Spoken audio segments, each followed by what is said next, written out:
Jadi biar semuanya itu kita nggak fitnah, nggak asumsi bahwa ada data bukti yang memang kalau kita ungkap, orang tanpa harus berpikir juga langsung tahu bahwa oh iya jahat si Yusuf Kala ini ya, gitu loh maunya. Jadi kita Hmm, nggak perlu banyak ngomong, dengan fakta aja orang bisa lihat betul. ternyata dia licik sekali nih Yusuf Kala, dia bermain bener ini.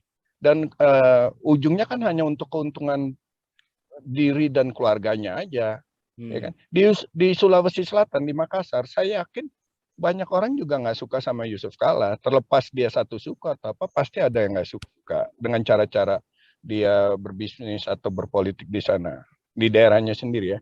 Yang saya ingat Pak, tahun 70-an itu ada namanya Kepala Perdagangan Indonesia Timur, bisa di search itu, namanya Low Haspers.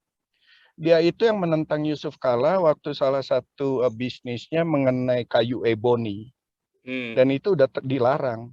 Nah kan bisa teman-teman di Indonesia bisa cari dokumennya itu, apa betul dia sebagai Yusuf Kala ini sebagai orang yang menyelundupkan kayu ebony yang sudah dilarang oleh dunia untuk ditebang atau dijadikan produk waktu itu.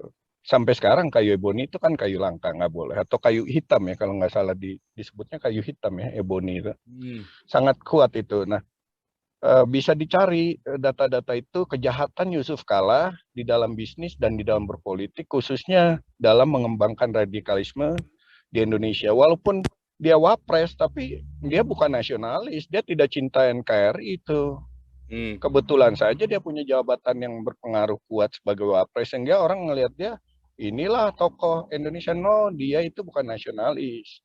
Kalau dia nasionalis, memang dia memang cukup hati-hati kalau bicara, tapi kita bisa lihat waktu dia bicara sesuatu, oh arahnya ternyata ke radikal sekali nih orang nih. Hmm. Halus, dia ngomong halus. Gitu. Banyak cerita yang saya dengar juga, tidak perlu saya sebut nama. Ada salah satu waktu SB naik pertama kali dengan Yusuf Kala, ada salah satu pendiri orang Batak, pendiri Partai Demokrat, dijanjikan, kebetulan dia guru besar di UI, dijanjikan sebagai Menko Equin. Nah kebetulan orang ini saya nggak perlu sebut nama. Istrinya Batak juga, Kristen. Waktu dia nikah, dia setengah-setengah. Istri Kristen, dia Muslim. Tapi on the way, beberapa tahun kemudian dia menerima Tuhan. Dan dia menjadi Kristen. Lalu, dia betul-betul taat dan menjadi Kristen sejati. Lebih Kristen daripada orang yang dilahirkan Kristen. Saya bisa katakan itu karena sikap hidupnya betul-betul menunjukkan pengikut Kristus yang baik. Lalu dia salah satu pendiri Partai Demokrat, dijanjikan oleh timnya SBY dia akan menjadi Menko Equin. Ternyata satu hari sebelum dia dilantik, dia nggak ditelepon Pak, dijanjikan akan ditelepon. Sehingga Hmm. waktu dia lihat namanya tidak ada, dia jiwa besar, tetap datang ke istana pelantikan. Ini rumor ya, saya nggak bisa buktikan. Tapi mungkin ada yang bisa cari dokumennya, bisa tampilkan. Ya, kalau rumor artinya kebenarannya diragukan ya Pak. Gitu. Hmm. Sebentar, ada incoming call, sebentar Pak. Oke, ini lanjut dulu. Ini katanya Brigadir Manguni masuk ya. Mana ada Brigadir Manguni? Selesai nih Belum Pak, saya bicara. selesaikan dulu mengenai yang tadi. Oh ya. Jadi si Yusuf Kala berbisik ke orang ini, kamu sih meninggalkan Islam. Nah di Hmm. sini kan apa hubungannya agama dengan jabatan? Orang ini orang ekonom jago dari UI, guru besar.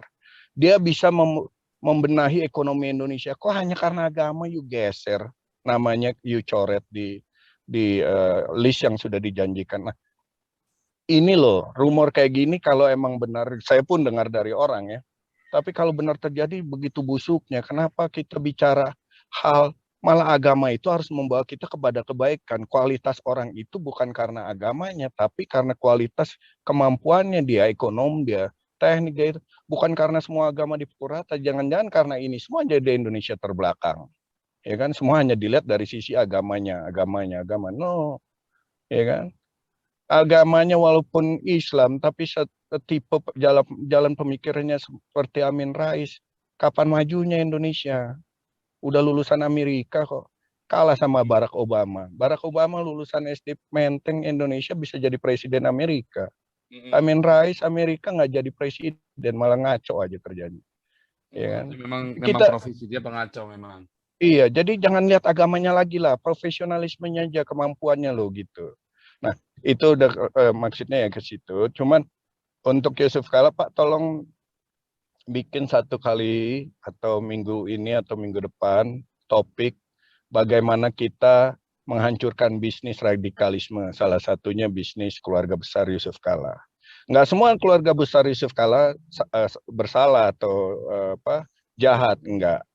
Saya yakin juga enggak. Tapi kita kasih pelajaran buat Yusuf Kala sendiri bahwa you nggak bisa hidup di dunia ini sendiri. Ada perbedaan, banyak perbedaan di luar sana. You nggak bisa seragam, kan semua harus ikut kayak you gitu. Jadi you harus belajar gitu. Terima kasih Pak Pol. Ya. Luar biasa ini. Nanti kita bikin nih ya, teman-teman kirim datanya ke Gios, nanti kita teriakan dari sini.